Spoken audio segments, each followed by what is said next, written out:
Assalamualaikum warahmatullahi wabarakatuh. Perkenalkan nama saya Fani Ardiansyah dari Teknik Mesin semester 5. Saya akan menerangkan perlakuan panas tentang annealing, bomber gauging, dan hardening. Maaf.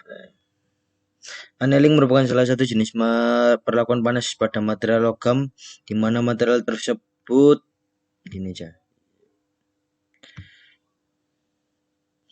jenis mereka tersebut dipanas sampai temperatur sedikit di atas temperatur restorasi logam tersebut, kemudian ditahan holding pada temperatur tersebut dalam waktu tertentu yang dilanjutkan dalam proses pendinginan secara lambat. Dalam proses annealing terjadi mekanisme difusi atau pergerakan atom-atom pada struktur logam dan keadaan padat yang menyebabkan penataan ulang struktur atau pada logam sehingga material logam tersebut akan lebih ulet dan mudah terdeformasi. Berikut adalah tujuan dari proses annealing yang dilakukan pada material logam. 1. Membuat struktur material logam menjadi homogen. 2. Meningkatkan kemampuan pengerjaan dingin. 3. Menghilangkan tegangan sisa pada material logam yang telah mengalami proses pengerjaan. 4. Refining struktur material logam. 5. Mempersiapkan material logam untuk pengerjaan lanjutan. 6. Meningkatkan keuletan dari material logam dan lain-lain. Ini ya bisa dilihat. Secara umum proses annealing terdiri atas 3 tahapan utama, yaitu sebagai berikut. Recovery merupakan fase awal dari proses annealing yang memiliki tahapan sebagai berikut. B. Logam dipanaskan sampai temperatur tertentu. Bahwa temperatur restorasi. B. Terperistiwa difusi atau pergerakan atom dalam keadaan padat. 3. Terjadi penataan ulang atau rekonfigurasi dislokasi. 4. Terjadi pembebasan Lagrange energi. 5. Hasil recovery adalah pelunakan logam. Rekapitulasi adalah rekapitulasi merupakan fase kedua dari proses annealing, yaitu memiliki tahapan sebagai berikut. 1. Terjadi ketika proses pemanasan logam telah mencapai temperatur rekapitulasi. 2. Inti butir baru dengan regangan bebas mulai terbentuk. 3. Inti dari butir tersebut harus tumbuh dan berkembang. 4. Terbentuknya butir kristal berbentuk bulat dengan densitas dislokasi yang dihasilkan rendah. 5. Restorasi sifat mekanik dari logam. 6. Kekerasan berkurang dan strik kekuasaan dan keuletan logam meningkat. Yang lagi contohnya adalah grain growth. Grain growth merupakan fase akhir dari proses annealing yang memiliki tahapan sebagai berikut. Pertumbuhan butir baru atau atom-atom baru. Terjadi migrasi dari petis butir.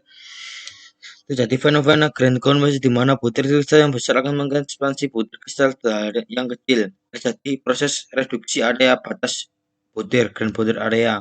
Ini contohnya atom yang jenisnya recovery, restore, dan proses yang terakhir akan mengembang lagi atomnya sebagai besar.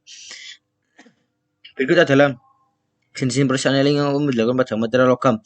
Full annealing, annealing normalisasi, annealing registrasi, annealing sperdisasi, thermal annealing, dan quench annealing. Ya. Sekarang perlakuan panas kepada homogenzing. Homogenzing adalah suatu pemanasan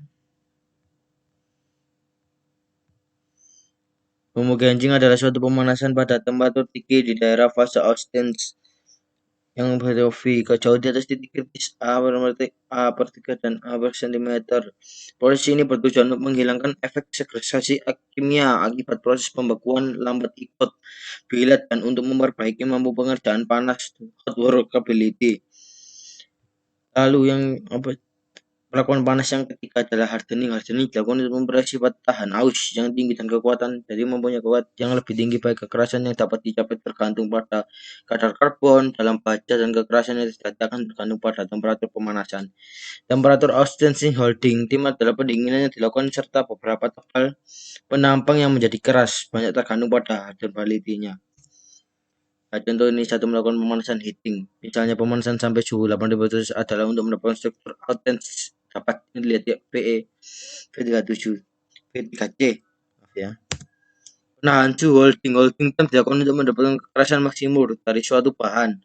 Pada proses hardening dengan menahan pada temperatur pengerasan untuk memperoleh pemanasan yang homogen sehingga struktur Austin-nya homogen. Larutannya berbeda ke dalam Austin difusi karbon dan panduannya pedoman untuk menentukan holding time dari berbagai jenis baja. Baja konstruksi dari baja karbon, dari baja badan rendah yang mengandung karbit yang berlarut, diperoleh holding yang singkat 5-15 menit lah. Setelah mencapai temperatur pemanasan yang sudah memadai.